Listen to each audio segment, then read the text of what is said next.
Welcome to the Key to Growth podcast, Home Services Marketing Unlocked, with me, your host, Jen McKee. Every week, I sit down with top marketers in the trades, from the brains behind $100 million companies to those scaling from 1 to 3, even to 10 million, breaking down exactly how they got where they are and uncover the secret to their success. If you're ready to grow your business and get real, actionable insights, you're in the right place. Let's unlock the key to your marketing success starting now. Hey friends, it's Jen McKee, your host of the Key to Growth podcast. If you're a home service leader who's ready for bigger growth, stronger leadership, and more visibility in 2026, listen up.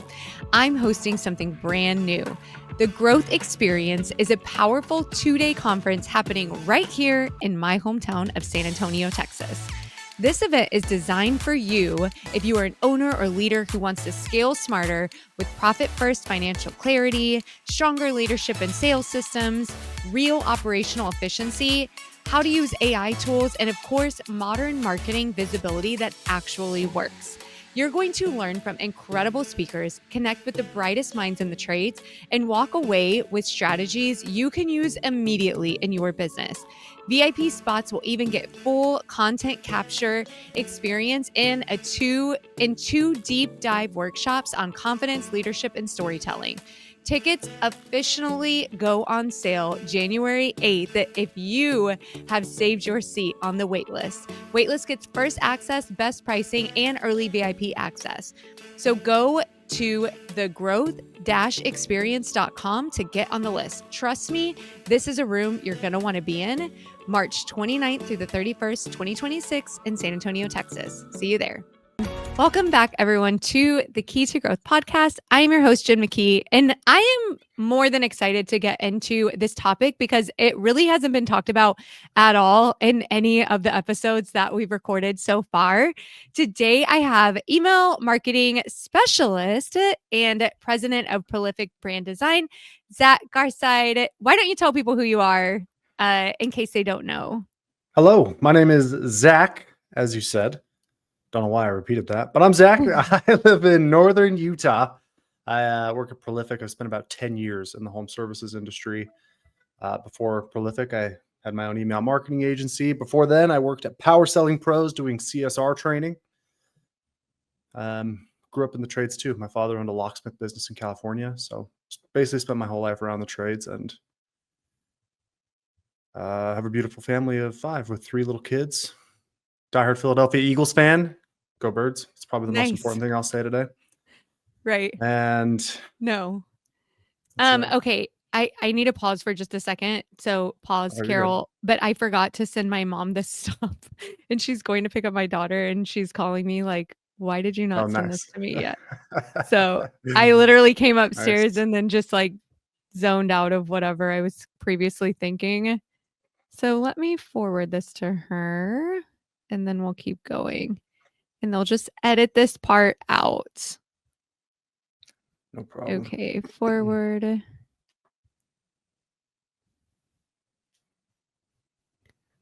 And let me just send her this screenshot.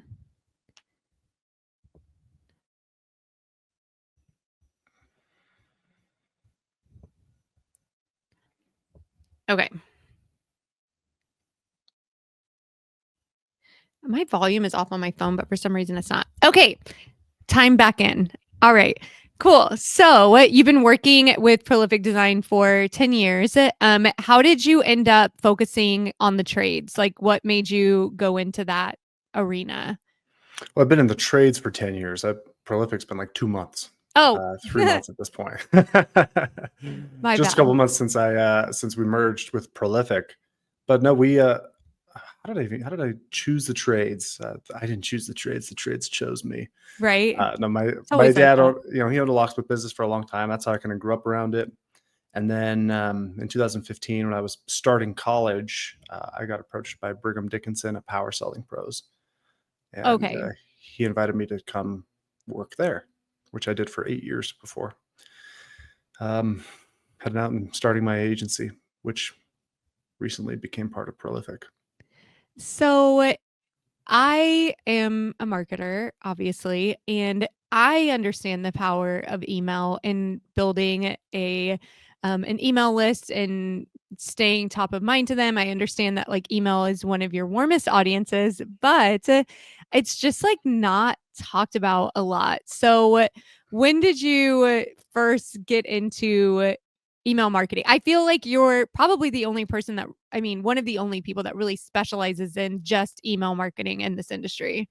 So like, how did you Yeah. get into email marketing? I'll take the title of only. I'll take that. I think. Well, as soon as I said it, I'm like, I- there are other people, but I mean, you definitely specialize in it. we special. Yeah, that's like the specialty. You know, it's kind of the main thing. Next to the brand design services that we now do are prolific too. But I discovered email marketing in 2018.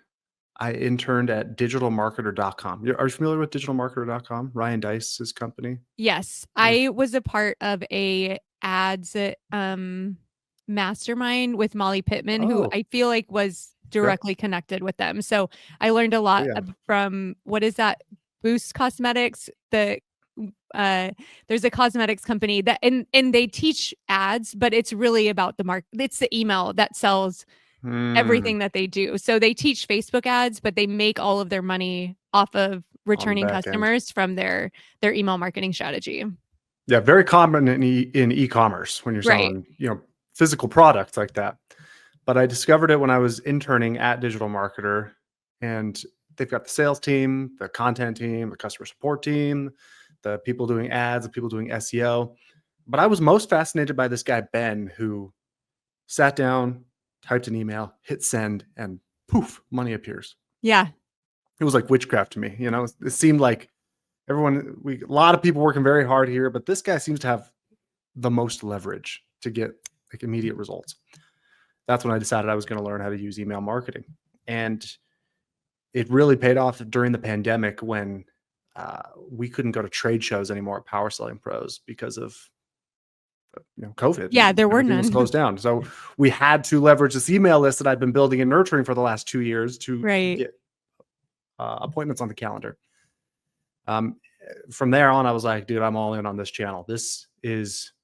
I don't have to go on the road. I don't have to travel. I still choose to do those things because I enjoy them and I love them and they're great ways to meet our customers. But the fact that I could use those avenues as a way to build my email list and then keep our relationship with those people through entertaining, insightful content, totally game changing to me. And plus, why would you not? Like, why would Yeah. you not want to build a list of leads and customers that you can nurture on an at least weekly basis?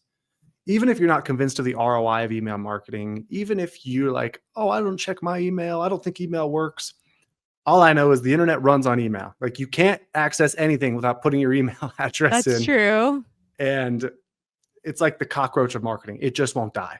It just Yeah. won't die, no matter how many times people say it over the last 20 years. Right. So then we started experimenting with it for home service businesses right after I left Power Selling Pros. And we saw similar results to what I saw when I was there.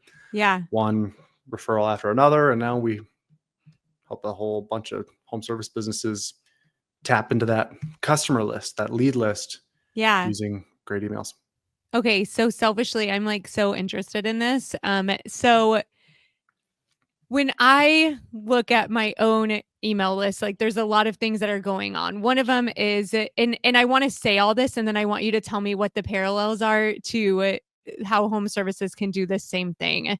So, one of the things that we're doing is constantly building our list, and we do this through running low dollar ads on Facebook to lead magnets, basically. And there's a number of different lead magnets that we have going at all times. But that's how we're like constantly adding people every day to the list. Then at that list, we send sometimes they're just like value share emails, sometimes they're emails to free webinars or free things that we're doing. Sometimes we're selling low dollar things. So $7 this, $15 that. And of course, there are also people who would potentially be interested in working with us, which is a much higher investment. So do you have all those levels for home service companies? Like, how do they get people on the list? What are some like lower ticket offers that you can keep people to get used to buying from you? And then obviously we know what the higher ticket offers are, but talk a little bit on that. That's a great question. I've never approached it for home service businesses from like the funnel standpoint of lead magnet, tripwire offer, core offer, upsell offer. Those things are all kind of in play, and I let the technicians sell those things, right? My Yeah. objective is to get someone to let you in their house. That's what I'm Okay. using email to do. Most contractors, the status quo is to build your list through service. So Right. customers call, you collect their information, you log them in Service Titan or whatever your CRM of choice is, and there's your audience, right? There's your list, and then we can create segments based on that. Yeah. If I owned a home service business, and I've told some other companies they should do this, so far no one's done it, but I would be running, I'd be paying $50 a day to run Facebook ads Yeah. to some free report, like before you trust an AC company in your house, you got to know these 3 things, or here's 5 ways to know if your furnace needs to be replaced, something of that nature, right? I'd be building a list that way just on the back end of all my efforts to go for the sale. I understand why contractors don't do that though, because if you could spend your ad dollars on getting a $10,000 install versus getting just somebody who's interested in a free report, you're probably going to go for the $10,000 install.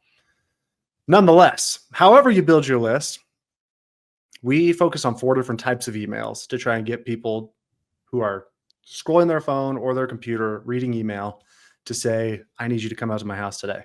Yeah. The four types are stories from the field. The second one is Mythbuster emails, where we debunk common misconceptions about home services. The third is the educational email with a twist. And then the fourth is we have limited availability, is basically what the email says. Like, hey, there's 10 days left in July, or there's 2 days left. We're looking to fill the remaining spots in our calendar. If you want one, reply ASAP. And we're trying to get people to reply. Yeah. So those are the 4 different angles that we use to try and get people to essentially buy a high ticket, expensive home service product using email marketing. I love that. So, that's how you're going to fill your board. But another thing, and this is selfish, but I still think it's going to be good, is are you using plain text or HTML emails? And do you test that frequently? Like, what is your thought on that? Yeah. I don't even touch HTML. Literally don't even touch Will it. you tell people what that means? Because that was like a really marketing question, but I think people know what that means once you explain it. It's design. So when you log into a platform like MailChimp or Constant Contact or Service Titan Marketing Pro, there's all kinds of pre-designed templates that you can choose from. We call those HTML because there's like code that goes behind making them look fancy. I never use those. I never use them. I don't touch them. I stick to plain text with like your logo at the top, or I might put pictures in the email, but I always want to format it in a way that it would look like an email from a friend if they sent you pictures. Yeah. The reason why comes down to a couple things. Number one, the HTML heavy design templates in those platforms scream advertising. You look like an ad, like the minute I see it. Yeah. You don't look like a message from a friend. So that's the first reason. The second is that the people who design them have never had to send email to make money before. Yeah. They work for the platform, right? Yeah. Somebody's job at MailChimp is to design these templates. It's not their job to send emails that make money. So I only want to use emails that I know from my experience having to actually use email to make money work. And then the third thing is the more images you have in an email, the harder it is to get out of the spam folder. Gmail and Yahoo see you send an email. It's got a frame around it. It's got a logo. It's got 3 pictures. It's got giant buttons and all these fancy elements. And all of those things are things that Gmail and Yahoo have to evaluate and filter through to make sure that you're safe. You're a safe sender. Right. So the less imagery, the easier it is to get into the inbox and not the spam folder. So how many emails are you suggesting that contractors are sending every month? The best answer is as many as you can send that are high quality, but the minimum answer is weekly. You should send weekly. Break your list into 2 groups, open estimates and people who don't have an open estimate, and send them an email every single week. Like the same things. And this is separate from their notification that's like, hey, are you still interested in XYZ? Yeah, you've got those are, we call them transactional emails, but things that just run in the background, appointment Mhm. reminders, follow-up emails that are automatically set up in your system. These are broadcast emails though. For example, you went out and did a job yesterday and you're flushing a water heater, but this water heater had like 4 feet of sediment in it. It was disgusting. So you took a picture of that, you go back to the office and you send an email to your entire database with a picture of this water heater as a warning that you might want to get your water heater flushed, right? And you also posted that on your social media, and you made a video while you were there showing the water heater flush and posted that on all of your video platforms because that will probably go viral Exactly. for you. Exactly. Look at It's that. It's all this stuff is connected. this stuff is pretty, it's like, I don't want to say it's simple because you and I, this is what we do for a living, right? So Yeah. for us, it's like, yeah, that's exactly what I would do. The same way the same way our customers look at a home service problem. And for them, they know Right. exactly what to do. And I can barely hang up a curtain rod straight. Yeah. But it is simple in that all you got to do is like notice things that are bad in your customers' homes and send it to your marketing manager. Like, hey, let's put together a campaign around this, right? And then social, email, all the things. That's the simplest way to approach it. Keyheart Marketing specializes in Facebook, Instagram, TikTok, and YouTube to build your brand awareness or drive leads using social media ads. If you're ready to elevate your social media, go to keyheartmarketing.com or follow us on social media. I think that people probably, like a lot of times when I'm having a call with somebody and they're wanting to learn more about what we do, I ask them about what they're doing for marketing, and I ask them about an email list or if they're building an email list. And I don't hear a lot of people give a lot of like credit or value. It's not like this thing that everyone's doing. Obviously some of the SF or FSM softwares have made it easier and given you some like plug and play options, but like what what are your clients seeing as far as like the return on email in general? And are you doing it for them? Or is, like you mentioned, send it to your marketing manager, they can do it. Is that and what you're seeing a lot, or like what is that looking like inside a trades company, and when are people typically investing in this? When we work with companies, our first goal is to book jobs.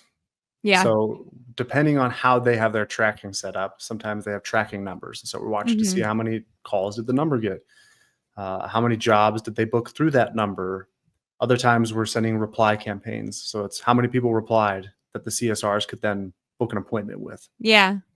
Um, the average return depends on the size of the list and the strength of the brand.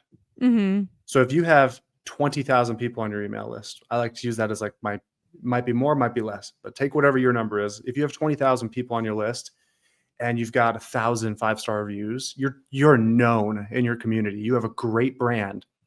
Those are the companies that typically have the best results with email marketing too. Yeah. Because when you send a message, and we always put a name on the from field, or I shouldn't Okay. say always, but we usually put a name of a person, like the founder. Yeah. When you're sending emails, there's brand recognition. There's people who say, "Hey, Tom, thanks for the message. I appreciate it. Oh, I look forward to these insights that you share with us every week." Yeah. So there's strength of brand and there's strength of list size that go into a much higher ROI. You could send an email to 20,000 people and book, 30 jobs Yeah. at an $800 average ticket. And that's not an uncommon result for somebody who has a big list and a strong brand. And then on the other side of the spectrum, you've got small list, not a strong brand. Like maybe they haven't optimized their Google business profile, or they're just not showing up on social media, or just like the visual appeal of their brand, which is another big thing that we do at Prolific with truck wraps and logos, right? Isn't as memorable. And so that takes a little bit more work and finesse to try and get a higher return there. But in all cases, especially in the beginning stages, we typically see a really good return on their first couple campaigns, regardless, because you already have the list. Whether Yeah. your list has 20,000 people or 1,000, if you have never emailed them and then you start, there's probably 20 people on that list at least who are ready for service. You just didn't Yeah. know it because you never asked them. Yeah. So generally, when our clients start working with us, it's not like SEO or other channels where there's this slow ramp up. We generally see a pretty quick Yeah. outcome on our first campaign because, again, you've already got the leads. You just needed someone to come in and help you orchestrate a connection. Right. So you just mentioned a lot about brand. So what is the right place to begin your brand strategy and start building this up? When we work with companies at Prolific, Ryan Kettering is a genius at this stuff. He's the guy who started Prolific, and he kind of leads our creative department that does logos and truck wrap designs. We don't even touch design. We don't even look at what your logo and your truck wrap should be until we know who you are. All of your marketing, especially today in this like age of commodity content where Yeah. you could have ChatGPT write some crappy article, but everyone's like, oh my gosh, it's incredible.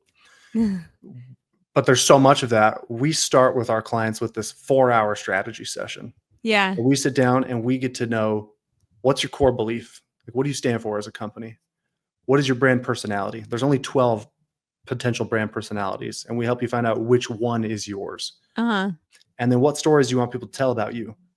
And we drill deep on those 3 categories to find out who this brand is, what they stand for. And then we create visuals in the form of your logo, your truck wraps, things that could go on your uniforms and other marketing material that are a perfect representation of who you are. It's a mistake to approach branding starting with, how can we be different from someone else? Like, how can we be different from the competition? Because the foundation you're building your brand on is inauthentic. It's not who you are. It's based on who other people are. Yeah. And so you wind up with something that you and your team aren't fully committed to. It might look good, but it doesn't feel right. And we want it to feel right. So we start with, who are you? And then we go and we do market research. We find out what naming and color options are available in your area. We create mock-ups and build a brand based on that.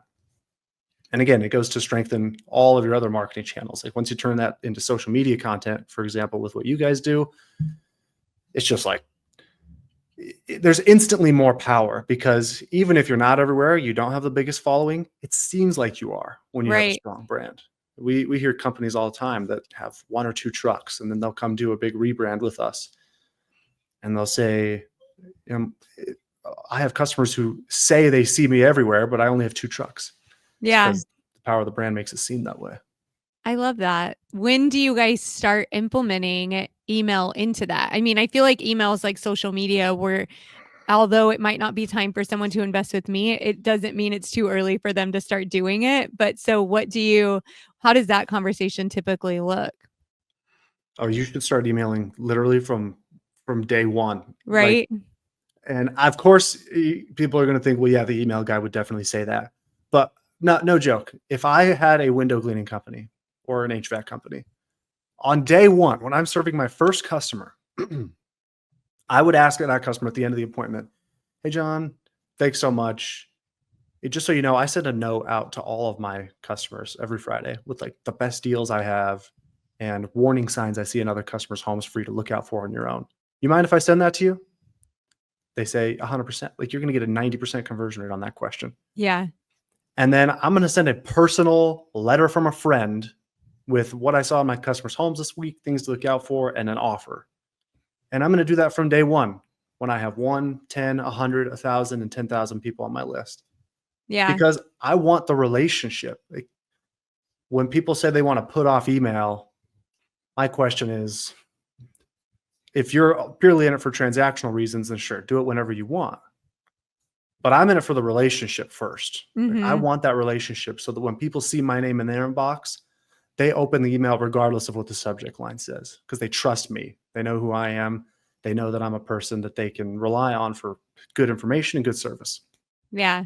And I want to build that relationship from day one. Like, I don't want to wait for that. You brought up something that you probably talk about more than me, but I was in a event the other day and I was asked to speak on on email marketing, and it was like a small part of what I was talking about, but someone in the audience was like, "You could just send them from your Outlook box." And I'm like, "Legally, no, you cannot. Like, you actually have to have consent." And so you just Yeah. had a verbal consent. But I do think anyone listening to this, like, you legally need to be careful about who you're sending marketing materials to via email or text. There is actually you have to have them consent to marketing emails. Is there is that really easy using ServiceTitan or House Call Pro? Yeah, there's so many different ways, right? Like the most simple is you have your technician check a box Mhm. in the customer's home that says you have consent.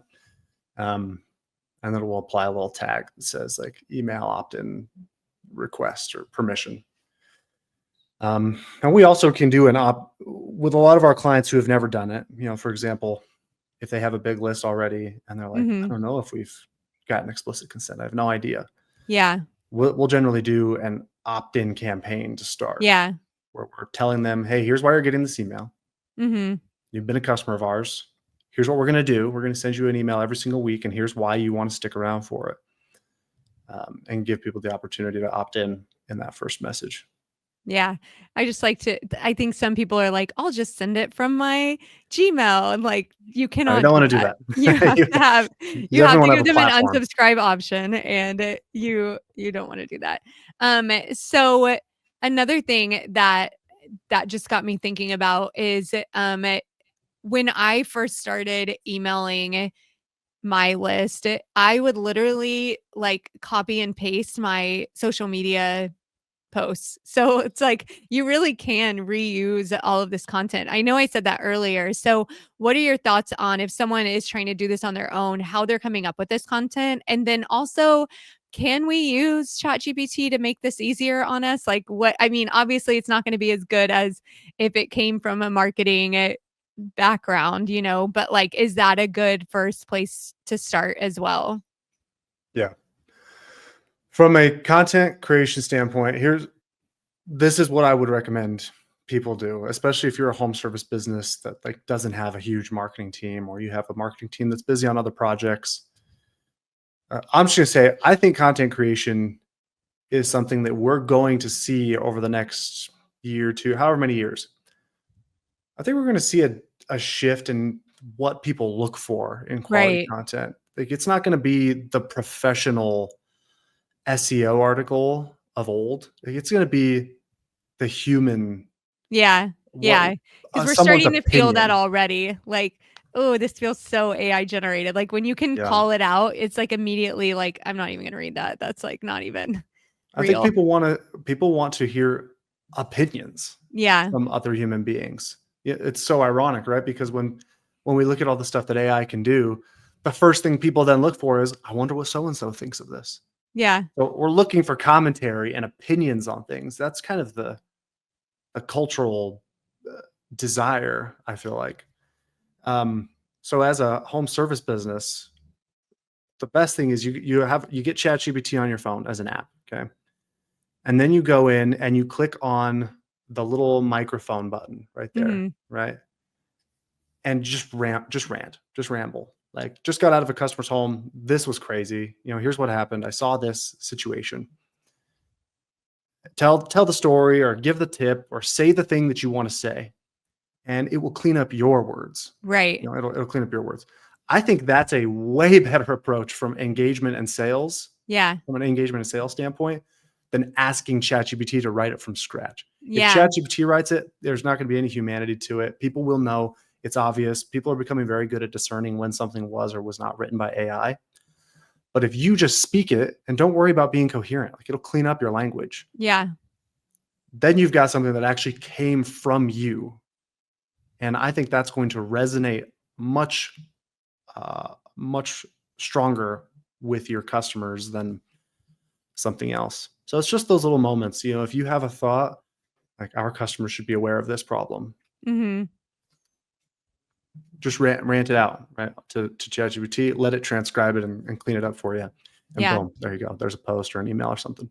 I love that. I totally do that all the time, like completely brain dump. And then when I can't think anything else to type, even if it's not even like I'm in the middle of a sentence. I'm like, whatever, that was like good enough. It can discern exactly what I'm trying to say, even if I don't finish that thought, which I think is so helpful. So if anyone runs into that, like can't finish things, ChatGPT can help you finish it. But I think that, and that's really the same with using, I see AI in any sort of content is like, you can't just start from scratch. You really have to give it everything that you have and then just let it clean it up for you. And I think that's the most effective way to still stay humanized and also work more efficiently.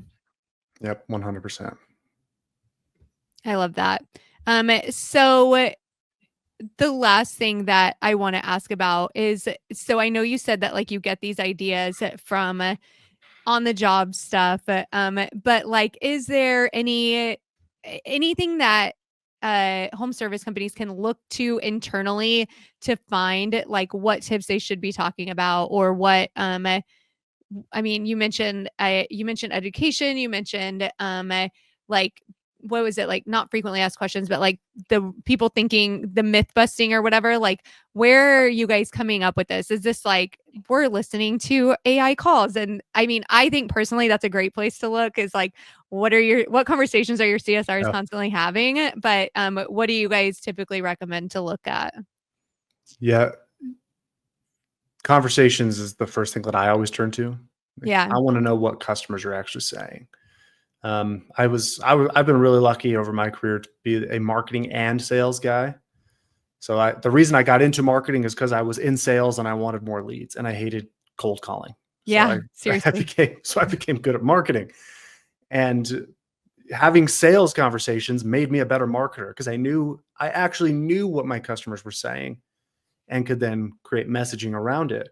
Whereas when you've got one or the other, people who are in marketing but never talk to customers, I feel like the message is never quite as good as if you were to actually just go listen to phone calls, go talk to the homeowner, ask them. Yeah. If you were to have your marketing manager call 5 of your happiest customers today and ask them, why did you work with us? Mm-hmm. You'd have just those 5 simple conversations would give you more ideas than you'd even know what to do with. Yeah. So conversation for me personally is the fastest, most efficient, most inspiring way to come up with ideas for marketing material for your business. It just really helps you know what your customers are actually thinking and how they're saying it. Mm-hmm. I call it the mind reader test. There's what you want to say in your marketing because that's what the customer says, but what are they actually thinking? Yeah. Those are 2 different things. When they call and say, my air conditioner's broken, that's what they're saying, but what are they thinking? They're thinking, Yeah. this expletive, this sucks. Like, I'm gonna be Yeah. late from my meeting. We're gonna miss soccer practice. So you got to tap into what the customer is actually thinking, but you can only find that out by talking to them and drilling deeper with them. Do you ever do like special offers? And if so, what's the most what is the word? The best one that you've ever done? Like the best campaign that you've ever put out, or most creative or most fun, something like that. Yeah. There's a lot of different offers that can work, and we generally customize those per brand. I mean, like the simple, $59 tune-up offer works really great. Or we even had a company that wanted to offer a $17 tune-up, and that's like totally irresistible, right? But the best thing is combine a great offer with actual urgency. So $59 tune-up and limited availability. Put those 2 things together and let people know actually how many appointments you have. Be specific with it. A lot Mm-hmm. of companies say limited spots left. Yeah. Tell them how many spots are left. Yeah. Tell them you have 30 spots left on your calendar for tune-ups between now and the end of July.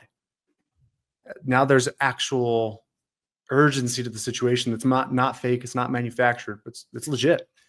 And customers are looking at the email, and then they're looking to see how long ago it came in and trying to do the math on how many are left. So combine a good offer with actual urgency, define the terms for them, and those 2 factors together make for a really great offer. I love that. So we're coming to the end here, and you are on the Key to Growth podcast. So the last question that I ask all of our guests is, what is the key to growth? The key. Well, this is it. And I guess we're about to define the key to growth. So whatever else you hear from everyone else, this is the final answer. Should we talk about the key to life too? I think that's a tree. No, I'm just the kidding. key. Hey, I like that answer. Actually, that's a good one. The key to growth is trust. Yeah. That's it. Trust. All right. That's Trust. a good one. So if people want to learn more about you and what you and your company are doing, where can they find you guys? Go to prolificbranddesign.com or look us up on social media. Head over to our website and find out more about what we're working on. Reach out, schedule an appointment. Love to chat with you. And then what about you? Should they find you on Facebook, LinkedIn, or just leave you alone on social? Come find me on Facebook. I feel like that's the best place for home service businesses. But Facebook, Zach Garside. Perfect. Yeah. Guaranteed laughter, crying, and moments of inspiration. Awesome. Thank you so much for everything that you shared. I feel like I made you give away all your secrets, but maybe it was just for me. I thought it was good. So I appreciate it. Thanks for your time today. Thank you, Jen.